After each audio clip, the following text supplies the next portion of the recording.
Gohan Black activates his trump card, but at the same time, Trunks and Gohan are able to use the same, with Goku and Vegeta also following suit. A battle between three fusions ensues, and with the great power of Gohanks and Vegito, Gohan Black is defeated, while future Zamasu remains, still immortal, turning over a new leaf. With the future timeline restored, what's going to happen in the past now? We're going to be covering all that and more in this part 7 of What If Goku and Gohan Were Trapped in the Room of Spirit and Time. Goku begins training with Beerus finally. He's glad to actually be noticed by him at this point. That's what he was working towards this whole time.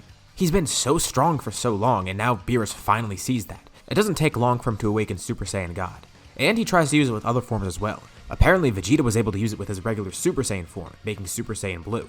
But he ended up not needing to do that anymore. His ultimate form just drew out all his latent power. And Vegeta tells Goku he should just have that done on him. But Goku doesn't really like the idea of that. He'd rather train for the power himself. But Vegeta tells him he doesn't really have a choice. Goku has no clue what Vegeta means by that, but he explains. He unlocked Godly Key from Fusion, right? Remember that. Yeah, Goku's following along. Vegeta said that he also would have unlocked something else, Ultimate. If he obtained one thing from the fusion, he'd probably obtain another too. Vegito also did use the ultimate form while they were fused, which means his potential was possibly drawn out by Vegito inadvertently. Vegeta tries coaching Goku into how to transform into it, wondering if this actually occurred. And sure enough, Goku's able to power up into Ultimate. Well, looks like he doesn't have a choice. He now has the ultimate form, able to draw out his latent potential at will. Kind of a bummer though. He was thinking that maybe he can combine Super Saiyan God with Super Saiyan 3 or something. And Vegeta says, yeah, this is definitely a more straightforward way to grow stronger. But that probably would be cool to see. The two train on Beerus' planet, and at some point, Zeno decides he wants to clean out some of the universes. The Tournament of Power is set into motion. Now Universe 7 is tasked with recruiting 10 fighters for their team, with Piccolo and Gohan being pretty clear picks too. They could find some more fighters, but Goku actually has a really good idea. Why not include Trunks?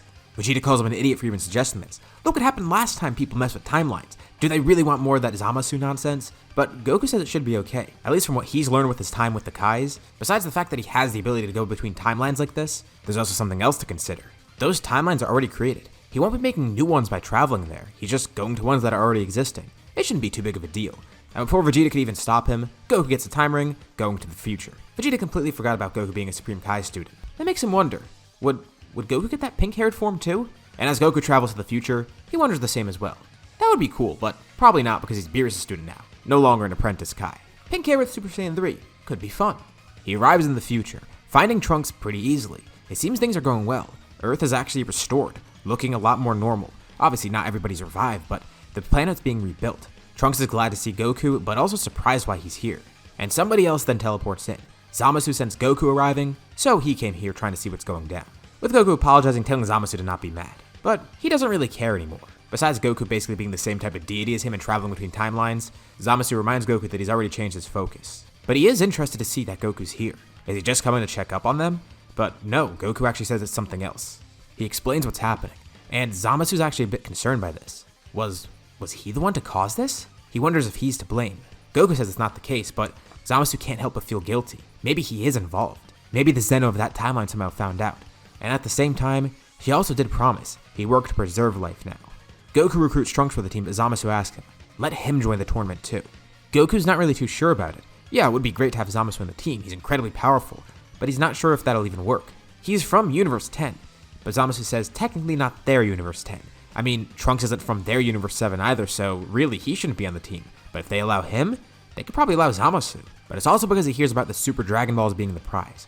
He could use them to restore everything, their timeline too. So he has a few motives to join and actually win here.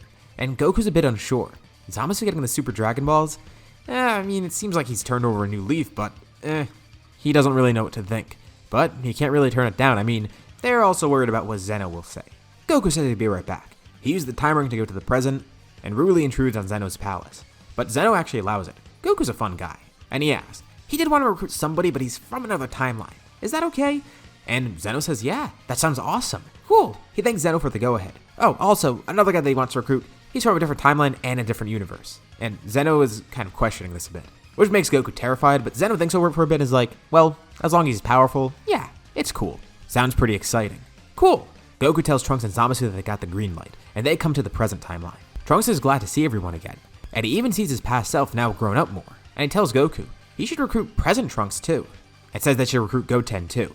Goku's surprised that he knows about Goten, but Trunks says remember, he fused with Gohan. He briefly was able to see Gohan's thoughts and memories, so he knows that Goten and his past self could be a valuable addition to the team. Goten has actually been training a bit, wanting to catch up with his father and brother.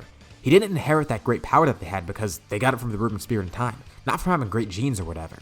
With him being way more motivated, he's actually ahead of present Trunks here, keeping that rivalry going, but being the one that's ahead. He even has Super Saiyan 3 by now.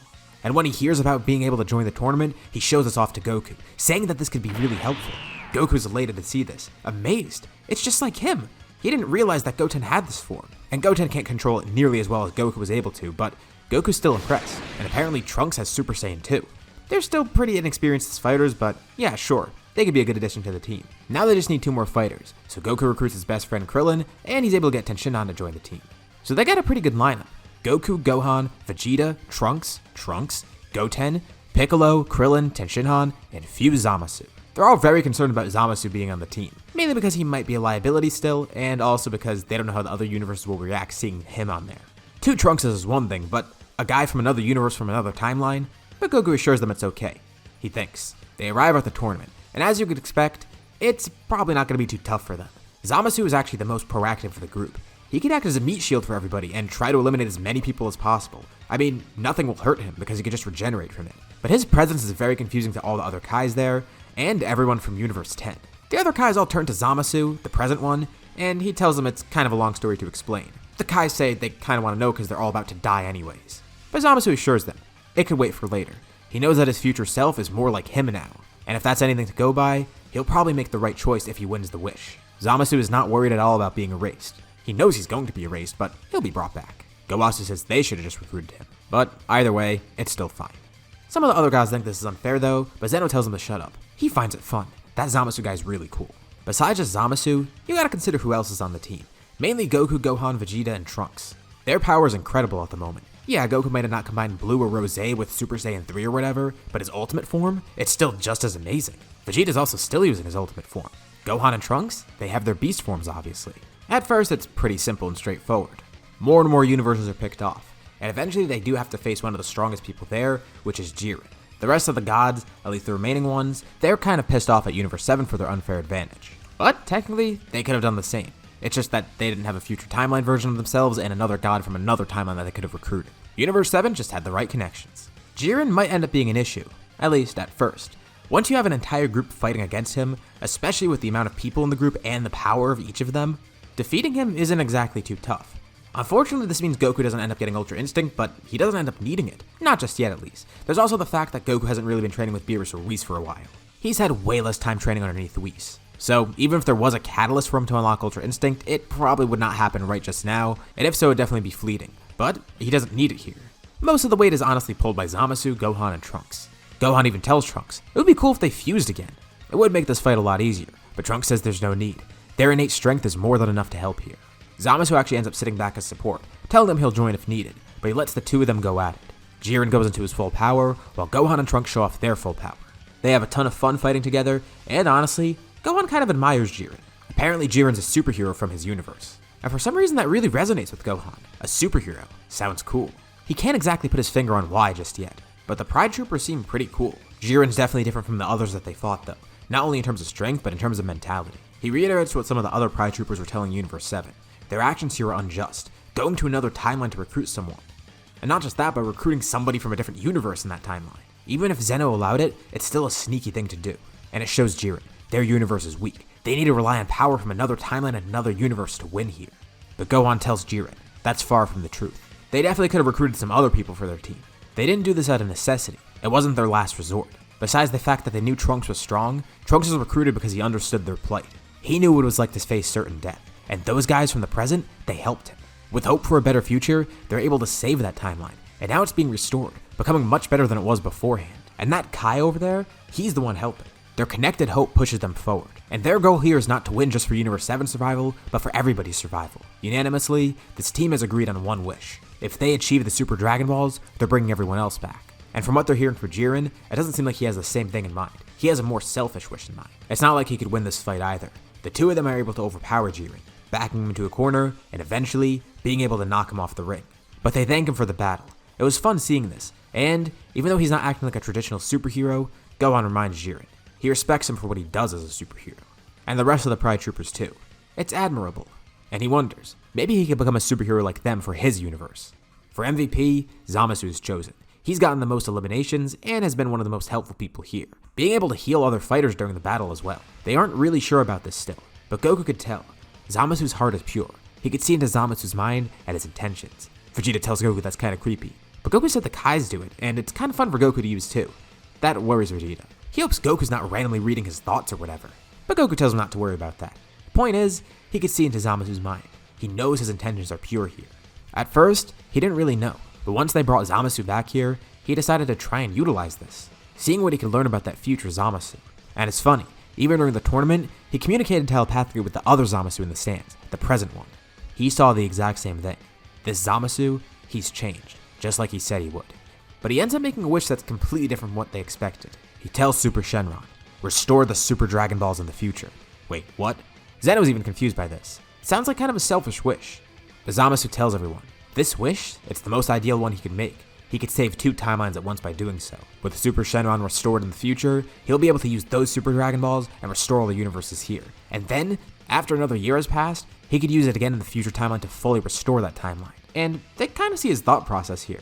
Zeno's not really too sure if he likes this, and threatens to erase Zamasu and his universe. But the Grand Priest could see his intentions, and he seems to be very truthful about this. Everyone's momentarily terrified, but Zeno lets it slide. He guesses it's not too selfish, but then he glares at Zamasu. He'll give it a day.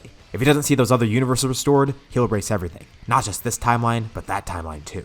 With Zeno menacingly staring him down, it's the last thing Zamasu sees before they head back to Earth. Nervously, he tells everybody thank you, that was fun, and he immediately leaves, telling Trunks to come with him. They gotta make haste. Trunks looks around confused and he waves too. Goodbye.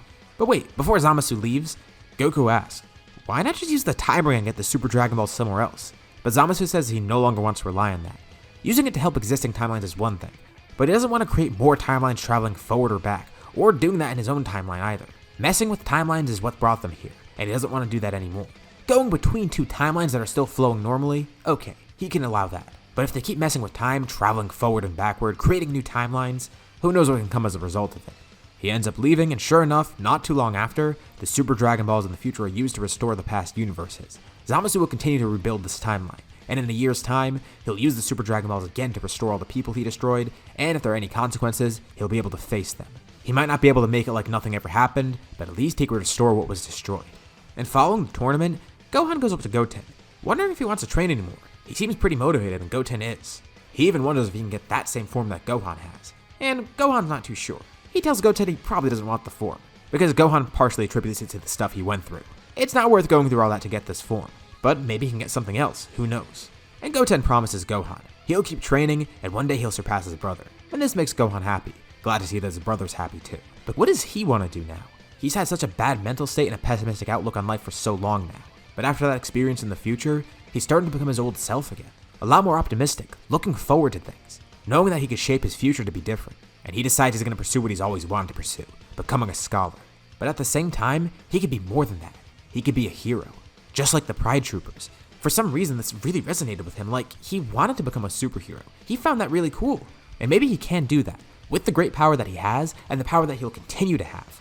He'll be able to use it to defend everybody, not just his friends and family, but everybody on Earth. But he's probably going to have to start small. He doesn't really want his identity being known, but he ends up getting the perfect idea. Since he does want to pursue becoming a scholar, he's already done some private education by this point because he couldn't really learn with the other people. And he's actually surprisingly pretty good academically, and he could pursue higher education in Satan City. Gohan learns it's apparently named after someone who took credit for killing Cell. Well, you know what? He actually doesn't care about that. That's great. That means his identity's still secret. People would have definitely recognized him if they knew who killed Cell. But that settles it. He's going to study here, and he's going to start out as a superhero here too. This is the beginning of a new chapter in his life. But with that chapter beginning, this part is going to end here. What do you guys think about this part? What's going to happen next time? Let me know your thoughts and suggestions in the comments below. The next part's probably going to be the finale. I haven't really decided yet. So expect some big things. Be sure to drop a like and subscribe if you haven't already. And as always, thank you all for watching, and I'll see you all in my next video.